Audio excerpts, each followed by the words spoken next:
Good morning, Coach. How are you? Hey, happy Halloween, guys. When's Happy the Halloween. What are you dressing up for, and what's the last thing you dressed up as? Oh, my gosh, that's a great question. I think, with everything I've been dealing with snakes and things, I'm going to dress up as Matt Damon. We bought a zoo, so that's what I'm going to go with. But honestly, the last thing I think I dressed up as, man, it was definitely something that my wife did for, like, her 40th birthday party. It was actually a pretty cool Rager, and I was a pimp. Yep, sure was. Did you have a cane, like a walking stick? Did you have a cane? Were you there? Because I actually did have a walking stick and a cane. So you must have actually been there, or you've seen photos. Or he is one. Or I am one. There you go. Maybe back in the day, boys, but no, I'm a changed man. Well, Coach, a little birdie told us that they were actually in your house. More animal control at the Schottenheimers? Well, that's why you asked me what I'm going to be for Halloween, and I think Matt Damon's very fitting. We bought a zoo that has snakes and owls, and next thing might be elephants. I mean, so we're just going through the list of things that we can purchase to add to the excitement at the Schottenheimer household. How did you get the owl out of the house? And what were your attempts? How did you get it into the house? Well, no. Here's the best part. So if I was home, which I wasn't, I would have been outside where the owl came from because I don't mess with wildlife. So, again, this goes down in the lore of a coach's wife, right? So my wife was actually out, she was working out, and my son called, and he was freaking out, and he's like, something, just big bird flew in. And so my nephew was around, and so the two of them, my son, who's like 21, my nephew's like 24, we're trying to get the owl out, and you should see. I mean, the things on Instagram from my wife is hilarious. But like they're trying to get the owl, and then they called animal control, and don't remember the gentleman's name. But all this is going on while I'm doing Red Zone, so it's like, hey, I didn't see any of it till about 10 o'clock last night, and it was very. My wife was actually in very good spirits, all things considered. And again, like everyone wants to know, the owl's fine. We got the owl out. Okay. The owl's fine. And so I don't want you guys to worry another second about the owl. Yes, we lost a lot of sleep over it, Coach. Brian Schottenheimer here on The Fan. Coach, we have to ask you about this. Fans are pretty livid. Jerry will be on at 10:30 with KNC, but this comment about oil and gas, I could be fixing the defense. Fans are pretty ticked off, saying this shows is not 100% commitment. Your reaction to Jerry's comments? I did hear the comments, and again, to me, I understand why fans might get worked up about that, but I will say this. I mean, like, shoot, we sit down every Monday, every Friday, myself, the coordinators, Jerry, Steven, Jerry Jr. I mean, we have such lengthy conversations, and, Jerry and Steven and I talk almost every day by phone as well, and at the end of the day, I can promise you one thing. No one wants to win more than Jerry Jones, and it's our job to go out there and do that. So that's what we're focused on. And again, we're excited about the opportunity to come back home to AT&T and play the Cardinals on Monday night. So your time spent with Jerry as the GM is pretty much the same as you've seen in other organizations. There's nothing that unconventional about it with his title and all the other things he has going on? Oh, yeah. I mean, again, it's probably hour and a half, 2 hour meeting on Monday, probably a 45-minute hour meeting, touching base on Fridays, getting ready for games, and the communication is very strong. And of course, we've got a great staff along with what we're trying to do. And my conversations with those guys, including Will McClay, is daily, and I think that's important. And again, the only way I know how to work is with open lines of communication, and it's always been that way from day one. Coach, some people think, the Cardinals are trying to play some games with Kyler's availability and working out other quarterbacks. I'm not asking you about that specifically.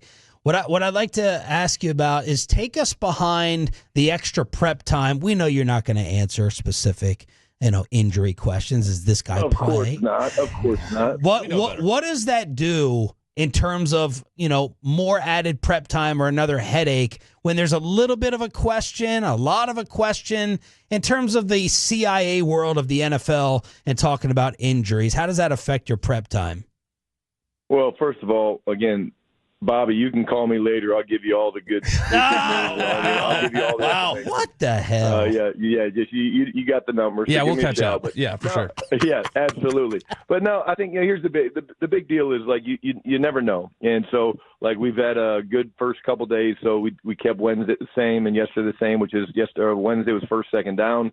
Yesterday it was third down. Today we're doing kind of a review of first, second, and third down because that's the biggest percentage of the game is dealing with normal down and distance and third downs, and we'll do a little review of that, and then we'll get the guys out of here, and then they'll be back in tomorrow. And tomorrow's like a normal Friday for us. And but the biggest thing for us, again, our focus right now is on, okay, what do we need to do better? And there's clearly a number of things we need to do better on both sides of the ball and special teams. And so this extra day gives us a chance to really focus in on getting some more walkthrough reps and really cleaning up the communication and the details. Because at the end of the day, when we play well and we play consistent, we're pretty damn good. And then when we don't, then we're not going to have a chance to win as many games. And that's why I think we find ourselves where we are right now. It's the inconsistency of the execution, the inconsistency of the coaching. And again, we got to get it turned around. And we're kind of viewing this game, guys, like a one-game season. And it's not because it's the last game, surely, but we always do. But it's the game before the bye, and we'd love to go into the bye sitting at 4-4-1. Brian Schottenheimer joining us here on 105 through the Fan. Coach, do you think there was anything about that Denver game specifically that you'll see other teams try to borrow against your offense or scheme against your offense with the rest of the year?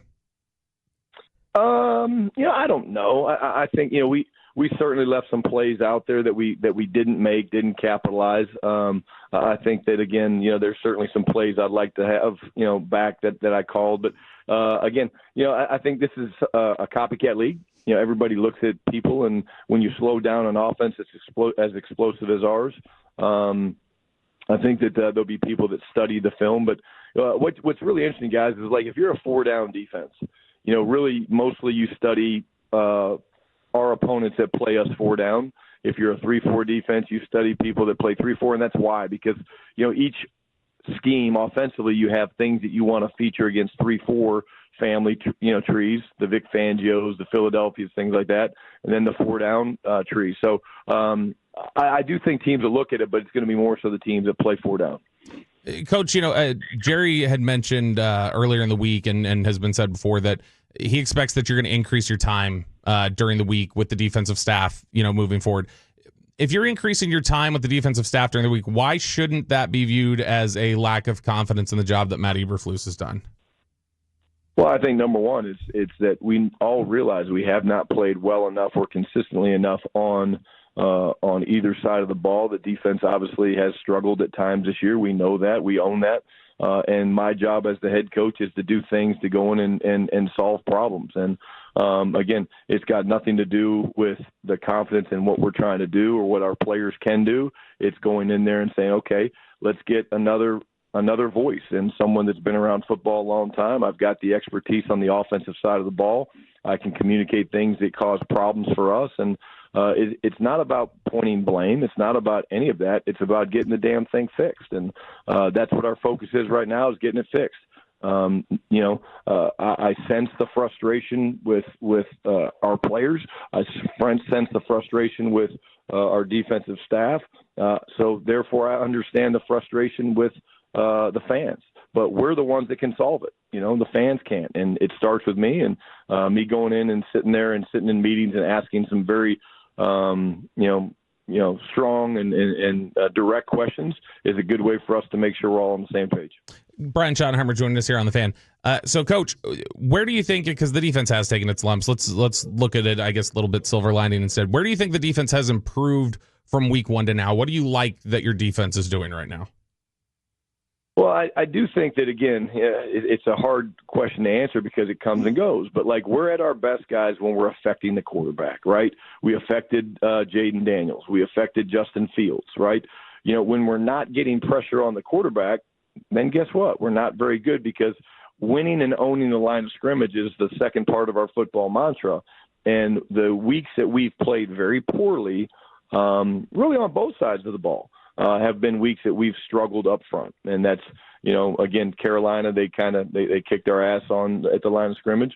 And then, again, this past week, Denver got after us pretty good. But I do think that we've shown the ability to hit the quarterback, sack the quarterback.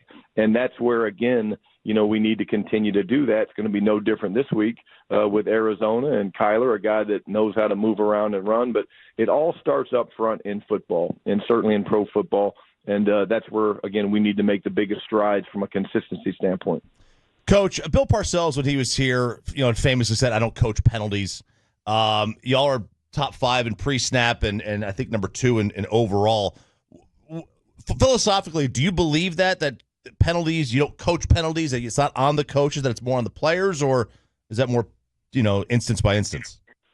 No, I always start with the coaches. It's just the way I am. I start with me, quite honestly, guys. I start with me, and, penalties are part of the game, okay? But, again, I'm going to break it down this way, right? The combative penalties should happen. I want our guys playing on the edge, man. I want our guys playing physical. I want our guys playing through the echo of the whistle.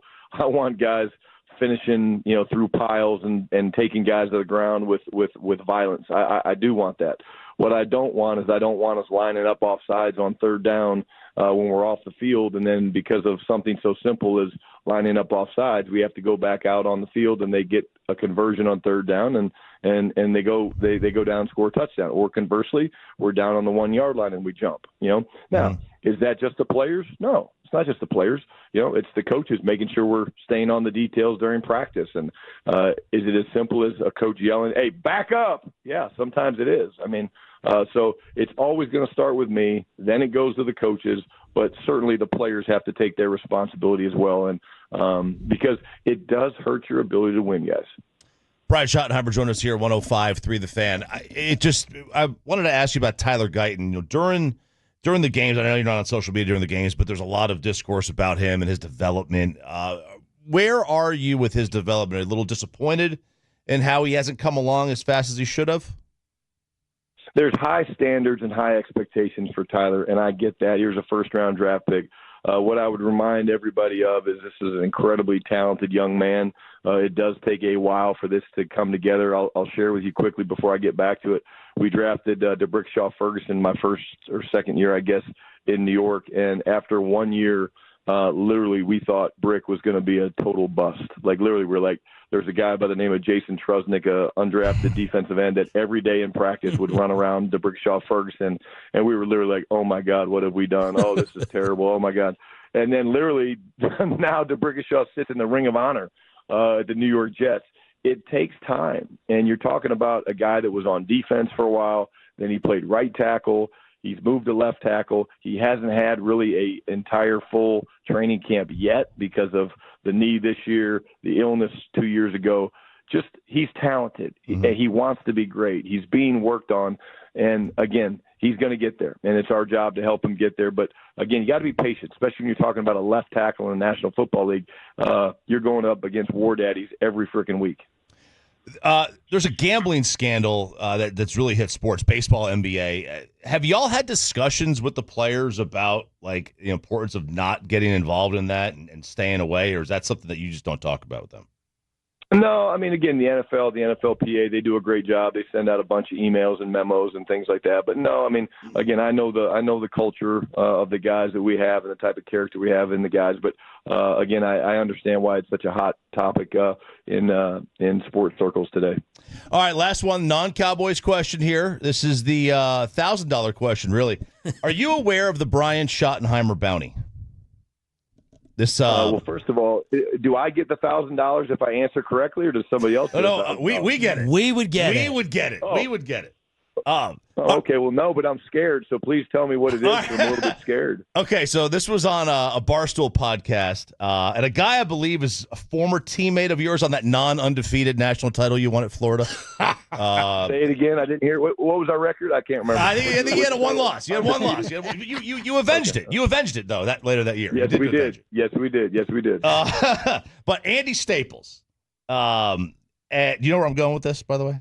No idea. I really don't. I'm fascinated. I'm on the edge of my seat. When you were at Georgia, he said, I a bounty on this. He wants to know why you started Fatan Bauta against Florida. when you were the OC. And he'll pay any Cowboy media member $1,000 for asking you, and we have the first chance. So make today payday, please. Hey, well, listen, I do know the answer, and it's a long answer. So unfortunately, your guys' show is not long enough. We're gonna have to I'll get it in the text from you, Shotty. If you would have asked me right when we started, you guys would have $1,000 to spend this weekend. Coach. But instead, dinner's going to be on you guys tonight for date night. Coach, we don't even care about the answer. We asked. We're getting paid. Yeah. Thank you. Happy Halloween, and good luck Monday. Thanks, guys. Hey, remember, stop by. We bought a zoo, and Matt Damon when you get a chance. Brian Schottenheimer, head coach of the Dallas Cowboys, brought to you by Black Rifle Coffee Company, the official coffee of the Dallas Cowboys.